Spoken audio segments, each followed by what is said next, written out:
개장 전 꼭 확인해야 할 이슈엔 전략으로 정리해보겠습니다. 화요일 세 분과 함께 할게요.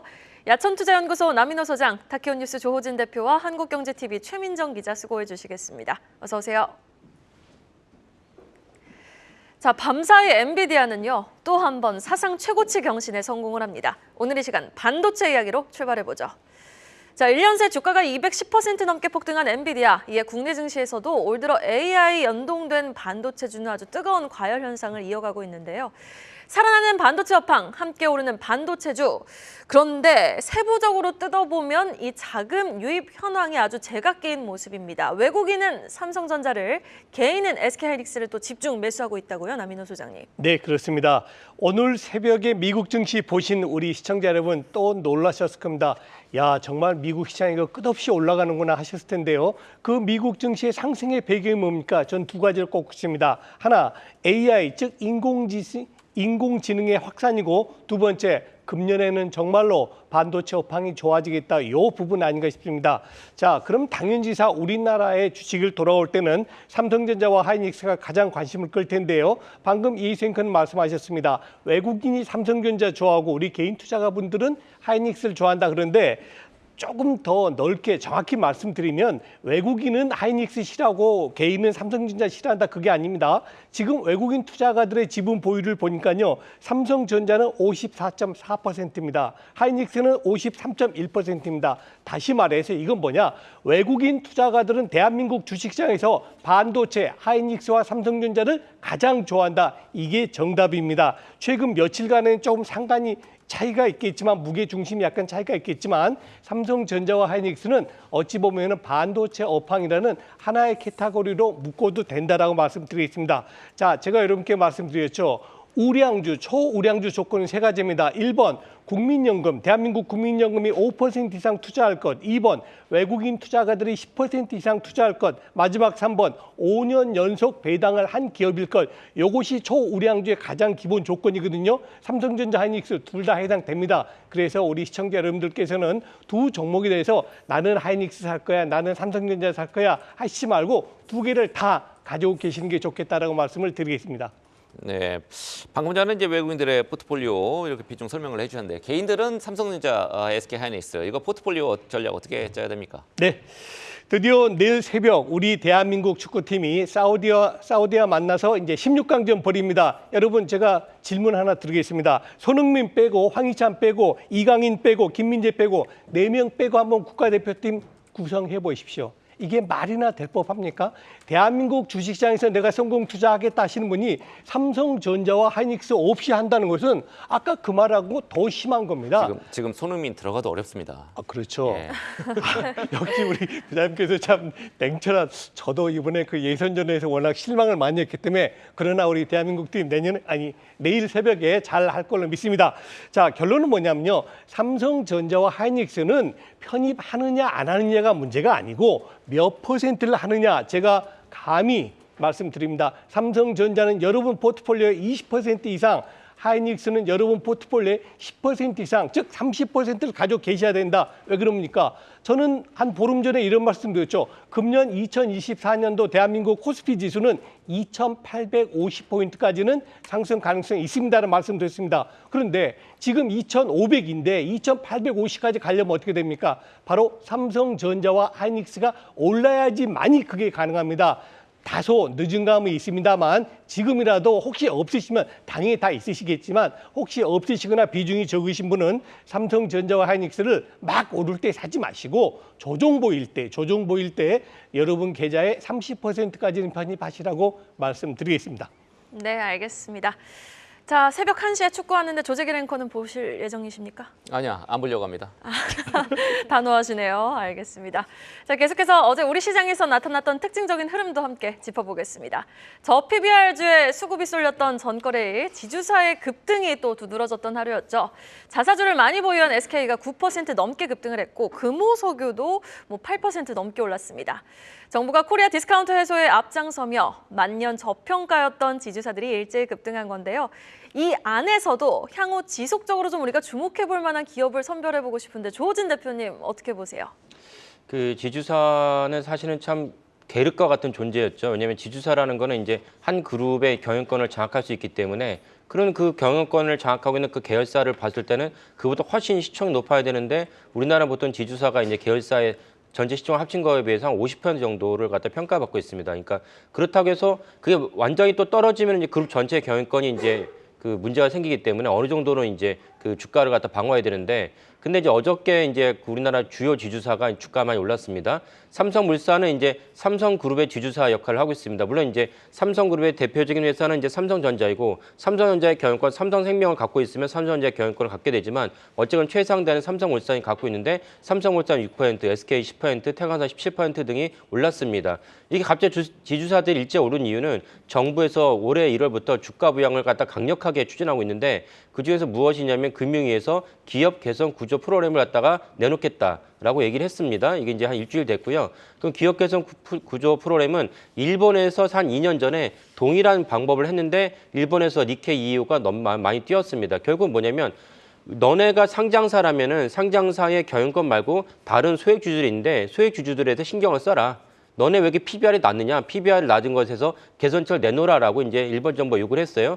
요구할 뿐만 아니라 일본 정부 거기에 대해서 기업 개선 경영 프로그램에 적극적으로 호응하는 주식 상장사에다가 일본 연기금이 투자하는 것을 연계했습니다. 결국은 수요 공급에서 주가 수요 공급에서 연기금이 해당 종목에 투자를 하면 주가가 오를 수밖에 없지 않습니까? 일본 정부가 그렇게 드라이브 걸었는데 일본 니케이 지수가 우리가 다 알다시피 그 기시다의 그 지지율은 이제 사상 최저로 떨어졌는데 일본 니케이는 올라갔습니다. 이건 아까 말한 그런 맥락이고 이거를 이제 윤석열 정부가 벤치마킹해서 1월 달부터 적극적으로 이제 주주 개선 프로그램 주가 부양을 잘 내놓은 것으로 여겨집니다. 그래서 금융위가 내놓은 자료를 보면은 동일한 맥락으로 저 PBR 종목에 대해서 우리가 뭔가 개선책을 요구하겠다. 그리고 한국거래소에서는 관련돼서 우리가 가칭 코리아 프리미엄 인덱스를 새로 만들겠다고 얘기했습니다. 이거는 이제 코스피 200에 있는데 코스피 200과 별도를 만들겠다고 하신데 이 별도로 만들었을 때 이 지수가 실제화 되려면 아까 말씀드린 국민연금과 많은 연기금 있지 않습니까? 그런 국민연금과 연기금을 동원해서 이렇게 정부 정책에 적극적으로 호응하는 종목들에게 연기금이 투자하도록 하겠다라는 것을 이제 깔려 있다고 봅니다. 그래서 이제 그런 정부 정책을 갖다 이해한 어제 시장에서 아까 말씀대로 지주사들이 대폭 올랐는데 그 외에 이제 저 PBR 종목도 같은 맥락이죠. 저 PBR주의 대표적인 종목들이 이제 롯데쇼핑과 이제 이마트인데요. 이마트가 사실 그보다 더 심하다 볼 수 있습니다. 왜냐하면 이마트는 장부가는 0.17인데 PBR이 근데 0.17인데 이게 예전에 한 뭐 10년 전의 수치예요. 10년 전에 부동산을 갖다가 반영한 수치인데 만약에 0.17을 갖다가 시장가로 다 반영한다면 그보다 더 100분의 1로 낮아진다는 보고가 있어요. 부동산 가치가 이제 장부가로 지금 돼 있군요. 그렇죠. 예. 그러니까 사실은 정부에서 이것만 강제화시켜도 야 너네 왜 PBR을 갖다가 예전 부동산 시세를 갖다 반영했냐 지금 현 시세를 갖다 반영을 해라 무슨 이유가 있냐라고 이제 압박을 한다면 이마트 입장에서는 그거보다 훨씬 높은 그 부동산이 제대로 장부가에 반영하면 0.17은 뭐 0.001로 내려갈 수 있기 때문에 이렇게 되면 이마트의 가치는 올라갈 것으로 여겨집니다. 이마트가 이제 작년부터 좀 안 좋았던 이유는 이마트가 이제 추진했던 많은 사업들이 실패를 했고 아직은 이제 실현이 안 됐어요. 예를 들면 이제 와이너리를 갖다 미국 와이너리를 한 2조 원 정도 인수를 했고 그다음에 아시는 분도 계시겠지만 소주에도 이마트가 많은 이제 에너지를 쏟았습니다. 이렇게 주류에다가 이마트 에너지 쏟은 이유는 무엇이냐면 쿠팡이 못 파는 유일한 상품이 무엇이냐면 주류입니다. 우리나라는 주를 갖다가 이커머스 판매를 못하도록 해놨기 때문에 이마트는 여기에 꽂혀가지고 그렇다면 우리가 쿠팡과 경쟁을 할 때 쿠팡이 못하는 상품 주류에다가 강점을 두고 여기다 많은 투자를 했어요. 근데 실질적으로 아직 실현이 안 됐기 때문에 이것이 실현된다면 이마트가 아까 말씀드린 부동산 PBR 말고도 기업 본연의 매출에서도 큰 영향을 끼칠 수 있다. 이 점도 동시에 보시면 좋을 것 같습니다. 여기에 정부에서 공휴일 그 대형마트 의무 휴업을 갖다 아직은 확정이 안 됐지만 이것이 폐지 조짐이 있기 때문에 이것도 이마트나 롯데쇼핑에게는 큰 어떤 이렇게 보탬이 된다는 것도 더불어 보시면 좋을 것 같습니다. 네, 의무휴업, 대형 할인형 의무휴업은 꼭 폐지가 돼야 될 것 같습니다. 자, 이어서 최민정 기자가 준비한 소식을 살펴보도록 하겠습니다. SK텔레콤, KT, LG, U+ 등 이동통신 3사 실적이 다음 달 발표가 되죠. 증권가에서는 합산 영업이익이 3년 연속으로 4조 원을 넘어설 것으로 전망하고 있습니다. 호실적의 기쁨도 잠시 올해는 이 통사들의 이익 감소 국면에 들어설 것이란 우려도 크다고 하는데 향후 통신업 주가 흐름 어떻게 이제 전망하는지 그것부터 짚어보겠습니다. 네, 오는 6일 SK텔레콤을 시작으로 7일에는 KT, 또 8일에는 LG유플러스가 작년 4분기 실적을 발표할 예정입니다. 신한투자증권에 따르면 작년 이동통신 3사의 합산 영업이익은 4조 4천억 원으로 추정하고 있는데요. 통신사별로 살펴보면 지금 보시는 것처럼 SK텔레콤의 실적이 가장 좋은 상황입니다. SK텔레콤의 영업이익은 전년과 비교해 9% 증가한 1조 7,580억 원을 기록할 전망인데요. 반면 KT와 LG유플러스는 보시는 것처럼 연결 영업이익이 전년과 비교해 감소할 것으로 추정됩니다. 문제는 올해입니다. 이동전화 매출액 정체로 실적 우려가 앞으로 더 커질 수 있다는 것인데요. 여기에 더해 5G 중저가 요금제 다양화로 통신사 낙전 수익 감소가 전망되기 때문입니다. 최근 KT가 3만 원대 5G 요금제를 선보였는데요. 오는 3월 내 SK텔레콤과 LG유플러스도 5G 중저가 요금제를 선보일 예정입니다. 동시에 최근 결정된 단통법 폐지 또한 통신사에게 부정적인 영향을 미칠 것으로 전망되는데요. 타사 우량 가입자 경쟁이 번호 이동 위주로 진행될 수 있기 때문에 향후 통신사에서는 마케팅 비용이 더 증가할 수 있기 때문입니다. 자, 이렇게 실적 부진 우려가 커지면서 증권가에서는 통신주에 대해 비중 축소 의견을 연이어 내고 있다고요? 네, 맞습니다. 통신주는 통상 대선 때와 총선 때 취약한 모습을 보여줬는데요. 전 국민이 통신 서비스를 사용하는 만큼 이 공약으로 통신비 인하 공약이 나왔기 때문입니다. 올해도 총선이 예정되어 있는 만큼 증권업계에서는 통신주의 투자 심리가 다소 위축될 수 있다. 이렇게 좀 전망을 하고 있는 상황입니다. 특히 하나증권은 통신업종에 대해 1월에 이어 2월에도 매력도 낮음으로 평가를 했는데요. 투자 의견도 중립으로 유지를 좀 했습니다. 비중 축소의 배경으로는 정부 규제가 지속해서 이어질 가능성이 있고 또 시중금리 감안 시 높지 않은 기대배당 수익률이 있다는 점이 꼽혔습니다.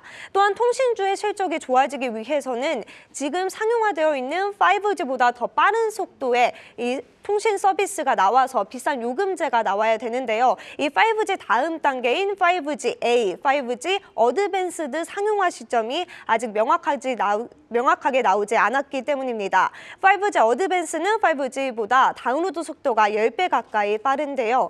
기존 장비를 상향시켜서 더 빠른 속도를 제공하는 겁니다. 아직 상용화 시점이 명확히 나오지는 않았지만 증권업계에서는 올해 연말로 예상을 하고 있습니다. 마지막으로 현재 스테이지 X와 마이모바일 제4 이동통신사 선정을 위한 5세대 이동통신 28기가 게르츠 주파수 대역 경매가가 1,414억까지 뛰었죠. 해당 통신사가 이동통신 3사의 경쟁 통신사로 부상할 가능성은 낮지만 향후 이 이동통신 3사에 부정적 영향을 끼칠 수 있다는 증권가의 전망이 나온 것도 악재로 작용할 전망입니다. 네, 5G 다음에 이제 6G인 줄 알았더니 이제 5G A라는 게 중간에 하나 껴 있군요. 그게 이제 먼저 상용화가 될 거라는 얘기고요. 미국도 마찬가지입니다만 이 통신주 버라이즌 같은데 미국 뉴욕 증시에서는 아주 지긋지긋하게 안 오르죠. 이제 대표적으로 이 경기 방어주라고 얘기도 합니다만 미국도 그렇고 한국도 그렇고 배당은 많이 한단 말이죠. 증권업계에서는 이 통신 3사 중에서 어떤 종목 그나마 유망하다가 이렇게 보고 있습니까? 네, 투자자들은 이제 어떤 게 가장 유망할지 좀 선별을 해야 될 것 같은데요. 업계에서는 유망한 종목으로 SK텔레콤을 좀 꼽았습니다. SK텔레콤이 올해 기대 배당 수익률이 6.8%로 3사 중에 가장 높다는 게 이유였는데요. KT는 6%, LG유플러스는 6.6%로 6.8%인 SK텔레콤이 가장 높은 상황입니다. 더불어 SK텔레콤의 경영진이 실적 발표를 통해 지속 가능한 자사주 매입 정책을 고려하고 있다. 이렇게 말한 점도 향후 주가 상승 요인으로 작용할 수 있다는 분석입니다. 앞서 SK텔레콤은 작년 3천억 원 자사주 매입과 또 2천억 원 소각을 진행하면서 주주 환원 정책을 성실하게 이행한 바 있는데요. 향후 주주 환원 정책이 주가 상승을 더 유발할 수 있다는 평가입니다.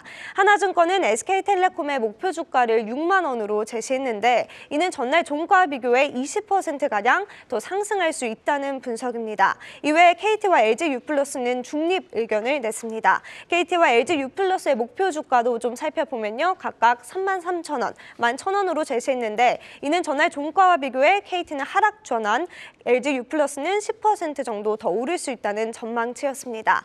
마지막으로 김홍식 하나증권 연구원은 SK텔레콤 매수 시 5만 원 이하에서 저점 매수할 것을 추천했고 KT와 LG유플러스는 주가 반등 시마다 비중을 축소해 나가는 전략을 추천한다. 이렇게 언급을 했습니다. 네, 알겠습니다. 올해 이 통사들의 이익 감소가 전망되지만 그래도 주주 환원 정책에 적극적인 SK텔레콤은 또 다른 주가 흐름을 보여줄 수 있을지 여부 지켜보겠습니다. 이어서 LG전자 소식도 확인해 보시죠. 작년 생활 가전과 전장 사업에 힘을 입어 사상 최대 매출을 기록했던 LG전자. 그럼에도 주가는요, 고점 대비 30%나 하락하며 주주들의 한숨은 깊어져만 가고 있습니다. 도대체 이렇게 모멘텀은 살아있는데 주가가 꿈쩍도 하지 않는 이유, 약세의 배경 어디에서 찾아볼 수 있을까요? 남인호 소장님. 네, 제가 저희 뉴스플러스에서 머니플레이에서 항상 긍정적인 소식을 전해드리는데 오늘은 안타깝게도 조금 부정적인 소식도 전해드리겠습니다. LG전자 작년 실적 매출이 연결 재무구조로 매출이 84조 원 냈습니다. 영업이익이 3조 5천억입니다. 매출 규모로 봐선 연속 3년째 사상 최고치 행진을 하고 있습니다. 아주 실적 좋습니다. 자, 그렇다면 이렇게 실적이 좋으면 주가가 상승해야 되는 게 정상적인 것 아니겠습니까? 그러나 LG전자 주가는 오히려 요 직전 고점인 13만 원대에서 자그마치 30%나 조정 보이고 있는 9만 원대, 9만 4천 원에 머물러 있습니다. 왜 그럴까요? 두 가지 요인이 가장 큽니다. 그 1번은 뭡니까? 배당률이 매우 실망스럽다는 겁니다.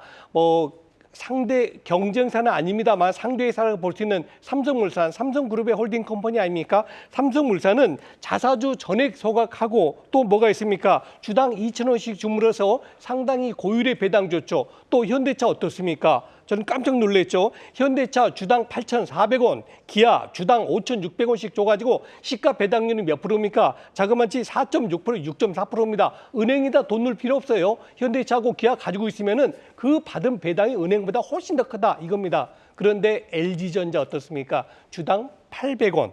네, 시가 비중으로 해서 0.8%입니다. 즉 은행 이자보다도 더 나온다. 이런 저배당이 상당히 주주들한테 실망을 주고 있고요. 다음 두 번째입니다. 형님 회사로서 제일 큰 형님 아닙니까? LG그룹에서 형님 회사로서 이제 자기 동생 회사가 증자를 하는데 좀 부담을 가져야 된다는 거죠. LG디스플레이 유상증자에 LG전자 참여한다는 것은 주가 차원에서는 별로 그렇게 긍정적이지 않은 것 같습니다. 그렇겠네요. 자, 증권업계에서도 LG전자 목표가 계속 낮추고 있던데 주가가 오르려면 뭐가 필요합니까? 네, 우리 부장님 말씀에 힘입어 제가 속에 있는 말을 드리겠습니다. 저는 LG전자면 가장 먼저 떠오른 게 뭡니까? 그 좋았던 LG화학이 LG에너지솔루션이라는 전기차 부분 배터리 분사하는 바람에 양사가 모두 LG그룹 입장에서는 큰 손실이 없지만 주주들의 입장 또 투자자 입장에서는 굉장히 손실을 받거든요. 그 아킬레스건을 빨리 없애야 된다. 작년 9월 달이죠. 독일 뮌헨에서 열렸던 모터카에서 조주환 사장이 이런 얘기를 했습니다. 아니 지금 LG전자 잘 나가고 있는데 전장 사업 부분, VS 부분이 매출이 10조가 넘는다면서요? 그래, 예, 맞습니다 했더니 기자가 이걸 묻는 겁니다. 혹시 LG화학처럼 LG전자도 LG 전장 사업 이거 성장성 이거 또 분사시키는 거 아닙니까? 조주환 사장이 얼마나 놀랬겠습니까? 저는 그래서 LG전자의 주가가 정말 제자리 찾고 본 가치를 찾으려면 우리는 최소한도 2040년도까지는 그런 분사 없다. 이런 명확한 어떤 제시를 해야지만이 한번 잃었던 신뢰를 다시 찾을 수 있지 않을까 그런 판단을 가질 수 있겠습니다. 네, 알겠습니다. LG전자 소식 짚어봤고요. 마지막으로 실적 공시도 하나 체크해 보겠습니다. AI발 호황에 놀라운 상승세를 보여줬던 후공정 업체 한미반도체가 실적을 내놨는데요.